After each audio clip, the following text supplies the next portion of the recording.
For 40 years, a billionaire's son got away with murder, 3 times. Robert Durst inherited a New York real estate fortune worth billions. But money couldn't hide his dark secret.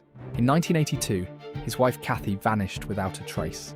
Police suspected foul play, but Durst walked free. 20 years later, his friend Susan Berman was found shot execution style in her home. She was about to talk to police about Kathy's disappearance. Then Durst fled to Texas, disguised himself as a mute woman. When his neighbor Morris Black got suspicious, Durst killed and dismembered him. Still, he beat the murder charges. For decades, investigators had nothing solid, until HBO made a documentary called The Jinx. In the final episode, Durst went to the bathroom, forgot his microphone was still recording. He whispered to himself, "What the hell did I do? Killed them all, of course." That confession finally brought him down. The billionaire who thought he was untouchable was arrested and convicted. Sometimes justice takes 40 years, but it always finds a way.